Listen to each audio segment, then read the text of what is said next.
morning everybody, this is Allan Barton and I am today in East Nottinghamshire. I'm about 100 yards from the River Trent and I'm here to introduce you to a church building that I've known for about 25 years, a church building that is particularly special, St Giles Church at Holme, near Newark in East Nottinghamshire. So here it is from the outside. Really very small but very lavish and splendid building. I'm going to take you inside and tell you all about this building, and then we're going to do a circuit of the outside. So, heading across the road rather, and up the church path. Now this church always used to be locked, but now I'm very pleased to say that it's open every day, which is really rather splendid. So we're approaching the church by the south side, and as you see we approach it, and we approach this extraordinarily lavish porch for a church of this size. Late 15th century porch.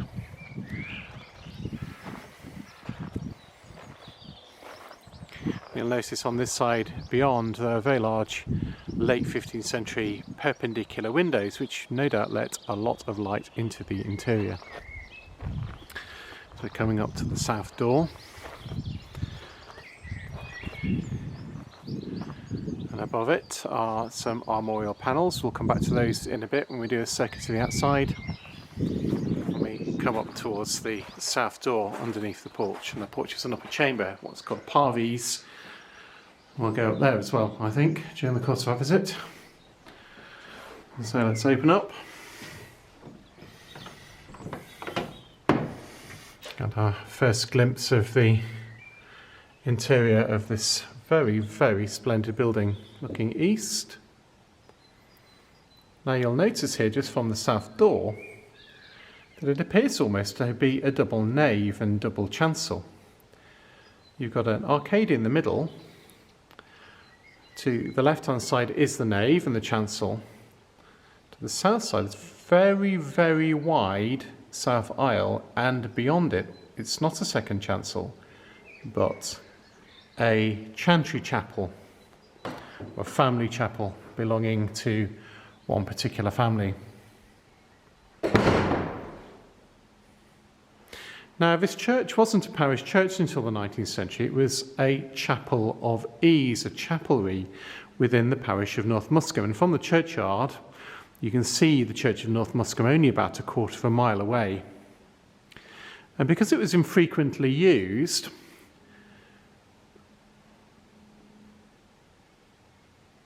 there wasn't a major restoration in the 19th century. And it took until the 1920s until this building was restored.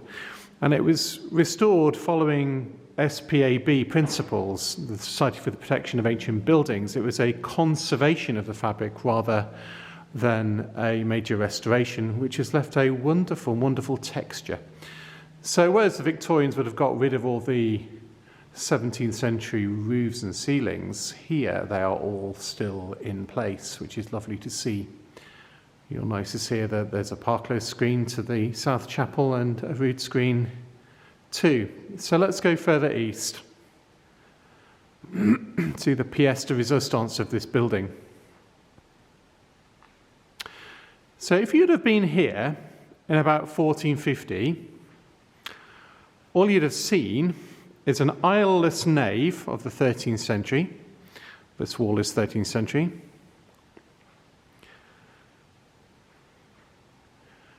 And a west tower as a tower arch of the late 13th century,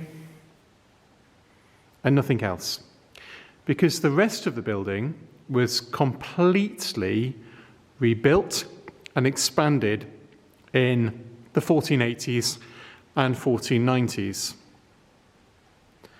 Coming now through the rood screen, and there's a lovely 20th century rood group here as well,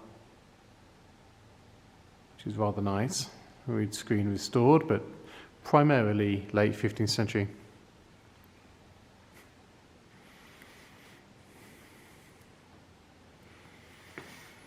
And this work of reconstruction was undertaken by one man.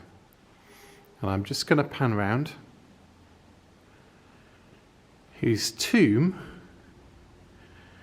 takes pride of place between the high altar and the south chapel.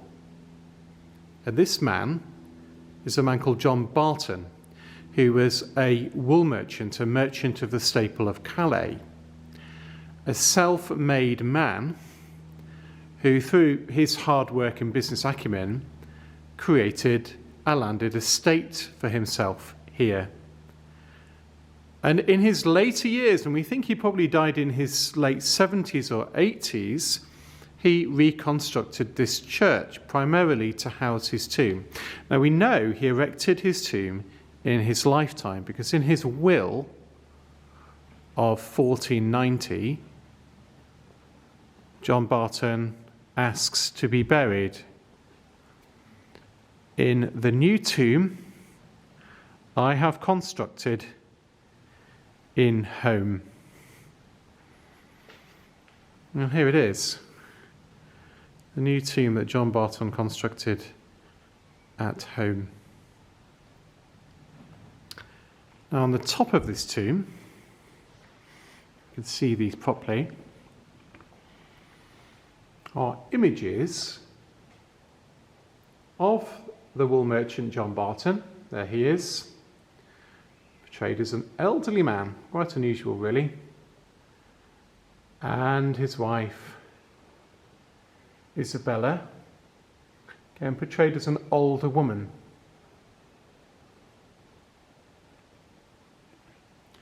And at his feet, to identify him,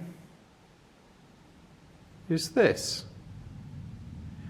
which is a rebus, a pun on his name, a barrel, a tun, with a bar on its base. Bar, ton. Absolutely fantastic, isn't it? I think I should adopt that as my badge, really. And in the bottom of the tomb chest is a representation of John Barton's cadaver, wrapped in his winding sheet, in a state of decay. Just zoom in a little on this image. Really is gruesome. There he is, in his finery above, and in his decaying mortality below.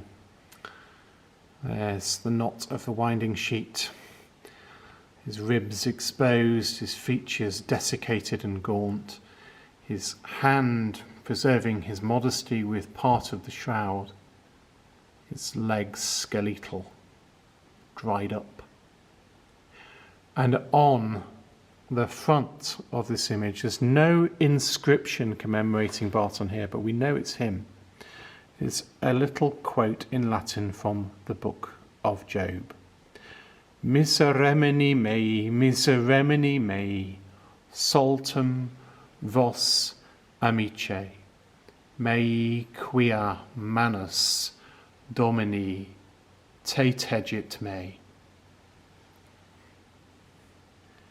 Have mercy on me, have mercy upon me, you who are my friends, for the hand of the Lord has touched me. And that's the only inscription on this tomb. Just that little quote from the book of Job.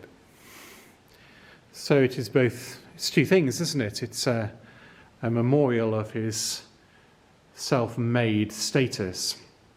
And there are some lovely details on his effigy. If I go round to the other side of the tomb, I can show this a little bit more easily. Through what would have been a parclose screen here, closing off the north chapel. We go from this angle here and look at the effigy of Barton. There he is. There's a large purse at his waist. So it's an image that shows him at the height of his mortal power, the height of his wealth and prestige. His wife likewise shown, dressed in expensive clothing. Well, that's on the top of the tomb. And on the bottom, in the tomb chest itself, an image of the reality of his mortal nature. So it's an extraordinary thing. Now, this north chapel, divided from the chancel by a particle screen and by Barton's tomb, still has all its original fittings and furnishings. Now, we know that this chapel was dedicated to the Blessed Virgin Mary, and that John Barton's grandson gave an alabaster altarpiece to go on the altar at the easter end of this chapel. Now let's look east here. You can see too that there are two very wonderful, get my camera just to focus on these rather than on the glass of the window, look at the glass in a minute, two wonderful image brackets on either side with canopies, which would have contained, I think, probably an image of the Annunciation, and part of the statue of Mary remains. It's been given a new head. And the rest of the chapel is still fitted out with all its original stalls. And these are in a sort of collegiate fashion, you can see. So up against the south wall of this big bank of stalls, and there are more on this side, all designed to face east. So whoever is sitting in them could easily see the elevation of the host. And this one here, I assume, was the one that Barton himself sat in during his lifetime. So we'll get to the John Barton at Mass experience by sitting here, and it faces north across the chancel. So he'd have been sat or kneeling here during Mass, during the elevation of the host at the high altar, and he was sort of seeing the elevation of the host, Christ appearing above his own tomb. So what an experience that must have been. What an experience that must have been. To see the Lord of life appearing above your own image.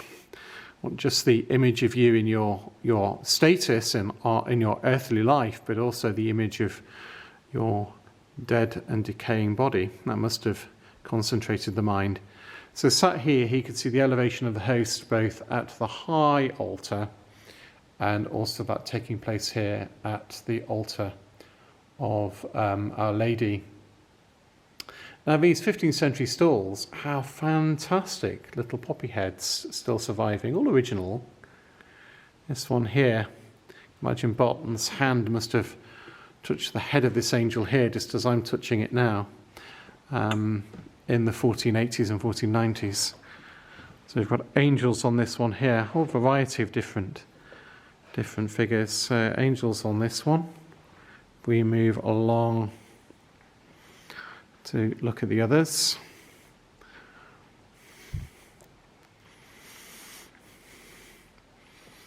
We've got dogs on this one, a pair of lovely dogs. And on this one here, these are quite damaged. We've got a pair of wyverns. You tell a wyvern. A wyvern is a dragon with two legs and a tail, with no back legs. We've got wyverns. What else have we got? We've got a couple of lions here on this one. To the other side, these lions or leopards, or I'm not quite sure really. They've got long tails. They look like lions, don't they? And a pair of eagles here, and a couple of angels. So these are the original 15th century stalls. Still, it seems, unaltered. They look rather weathered looking now. So looking at these image brackets on either side of the altar of the Mother of God, of Mary, very elaborate brackets they are. You've got an angel there holding a chalice. Lots of Tudor roses here. So this building was constructed just as Henry VII comes to the throne. very shortly after, in the very late 1480s and early 1490s. So Tudor Rose, a symbol of his loyalty to the new regime. Tudor regime would make the Barton family very rich. Got this fantastic elaborate canopy over this image here of Mary. We come back and past the altar. It's the medieval stone altar there with its consecration crosses, and on this side another bracket. Now it's got a pinnacle off the tower that originally would have probably had an image of Gabriel in it, I suspect. Glorious thing it is. And there's a very flamboyant piscina for washing the sacred vessels at Mass, with a Tudor rose in the drain at the bottom there. Now we are really proclaiming our loyalty here, aren't we, to the new regime. And up above, let's just look at these arches. Appallingly built, this one. Most amusing, really. Let's see, rather battered arch over John Barton's tomb here. There would have been an elaborate ceiling here, but that's sadly gone. But the corbels remain. One there with a dragon, or is it the devil perhaps on it there. And we move over. And there are further corbels here used to support the roof. Difficult to see because of the brightness of this south window here. We'll talk about the glass in a little minute. There's a rather fine image bracket repainted in the early 20th century, and now supporting an image of the Mother of God. It might have done originally, who knows. Rather fine thing. And the Parklow screen here at the west end of the chapel, and the arch here has two corbels. This is that flamboyant late flowering of the Perpendicular style. Now, in the east window of the chancel, there is a large collection of late medieval stained glass. This has been brought into this window from various parts of the church building, and a lot of it comes from the south chapel. We know that there were images of John Barton and his family kneeling in the east window of the south chapel over the altar of Our Lady. Fragments of those survive. So if I come into this panel here, if I can see without, just above the altar, you'll see some faces there. They are the daughters of John Barton, or that survives of those donor images. And above them were figures of the 12 apostles, bits of which survive. It's very difficult for me to point these out in this window, but trust me, they do. There are bits of the 12 apostles amongst all these fragments. And they had creedal scrolls with the Apostles' Creed above them. So you see in this panel here, you've got that head, and above is an inscription. That's one of the creedal scrolls from these large figures of the apostles. The backing of these figures appears to have been these diamond-shaped what are called quarries, and these were decorated with John Barton's initials. You can see them, JB. His barrel and bar rebus, you can see that there, and that thing on the left-hand side, which is his merchant's mark, his staple mark. The mark he would have put on his wool sacks as he exported them to the continent. So the whole of the inside of this building would have been trademarked effectively. You could not forget who was responsible for this elaborate new church building. It was John Barton.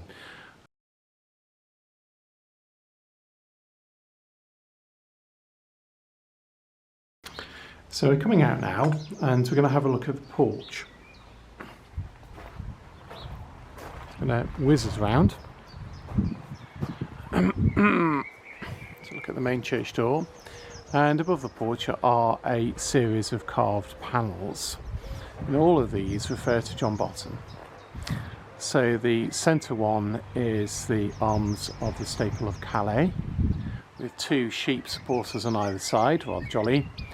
And then we've got John Barton's merchant's mark with his initials and 2 wool sacks below.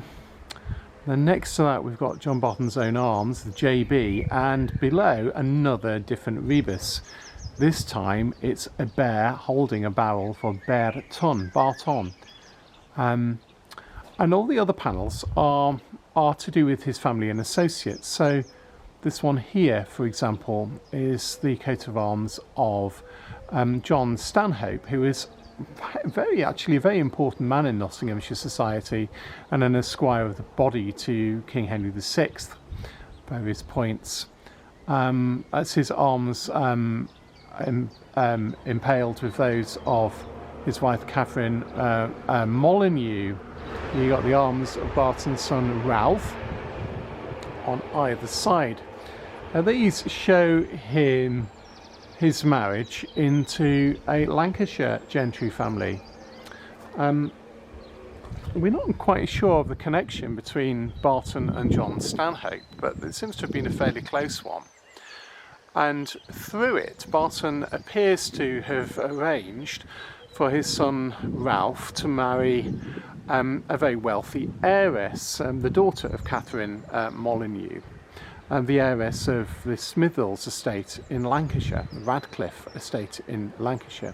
And the coat of arms here is of Ralph and his wife Cecilia Radcliffe. So Barton, through his financial acumen, manages to raise the status of his children and to introduce them into gentry society. And the focus of their affairs shifts from Nottinghamshire to Lancashire. So it's a fantastic bit of a patronal display, all of this here. It tells you everything you need to know about this family. So I'm going to walk around the outside of the church now. So we've got that wonderful elaborate porch. All of this work was finished by John Barton's son Ralph in the 1490s. There's a lovely 14th century, early 14th, late 13th century brooch spire. And all is rather grand on this side here, these rather elaborate perpendicular windows. I'm going to move around here. The windows of the south aisle, and then the windows of the south chapel, the Barton chapel.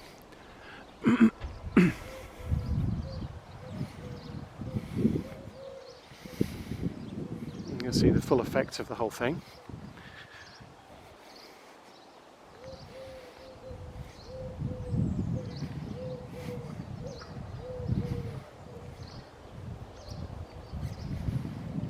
The outside of the Barton chapel. It's a nice brick gable ends from a 17th or 18th century restoration. These are very elaborate windows here. And of course, Barton's house was on this side of the church. You can see all of this from, with his house being to the south of the church, you'd have seen all these elaborate windows and this great chapel from his house. But when we come around the other side of the church building, I'm just coming around the end of the chancel now.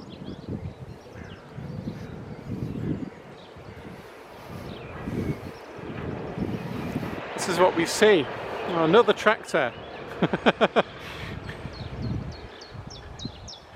This is what we see. So Barton bothers fenestrating the chancel. Of course, those windows would be seen from his chapel when he was inside it. But the rest of the nave is left like this, still with its 13th century walling. And we see the bits that Barton saw or wanted other people to see were elaborately reconstructed, but the bits that weren't going to be seen by anybody, the north wall of the nave, were just left as they were. And we see here the fabric of the earlier chapel, the 13th century door there. This is all about display. You also see here on the tower remains of the rough cast of the tower. So the whole thing would have been, if it wasn't ashlar, the whole thing would have been rough cast. The whole thing looked like it was of a piece. Now I just love this particular conceit here. So, yeah, this tower is essentially late 13th century. But John Barton has given it a new west window and new buttresses, one with his merchant's mark and initials on it. Fancy new buttresses, fancy west window. If you imagine the whole thing covered in rough cast, you might think from an initial look at this tower the whole thing was built by John Barton, but of course it wasn't.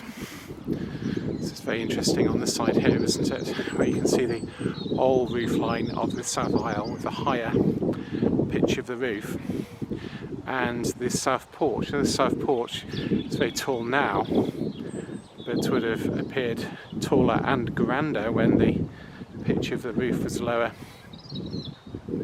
So it really is very interesting. A lot of what you see here is artifice. Yeah, it was an expensive bit of work. You make the most of it, don't you? It's designed for display. The whole of this south side of the church is designed for display. To be seen from Barton's house, which was here, where this farmyard is. So here we are in front of the tomb of John Barton. Well, what do we make of him and what he was doing here, and all the display we see on show here in Holme Church? What was he trying to achieve? Here is his effigy. It shows him at the height of his prestige and his influence, a self-made man who has built a business from scratch, and that has enabled him to not only construct this church, but to construct a large house for himself and to raise the prestige of his family into the ranks of the gentry. But for all of this finery, there is a self-conscious understanding of mortality. We have these images of Barton at the height of his prestige, but below is that cadaver monument, his emaciated corpse. Why is that? I think, like all hard-working men, they often get to the end of their life and they begin to think more deeply about the last things. While they're busy creating wealth and working hard, they have very little opportunity to do that. And they come into their 70s and their 80s and they start to think of their own mortality. And I think that's what we're seeing with John Barton here. But I also think we are seeing a very conscious attempt at memorialisation too. Now, if you have the means to do so in the late 15th century, spending lavishly on monuments and other forms of memorialisation is precisely what you do for your soul's sake. And what John Barton has created here, in effect, is an intercessory machine with layers of memorialisation that act as aide-memoire for the priest celebrating Mass at the altar, but also as an aide-memoire both for his family and for others. The purpose of this is that he will be remembered by the people who live in this place. But the primary purpose of all of this is that he will be prayed for. And being prayed for, his soul will leave the pains of purgatory and enter paradise.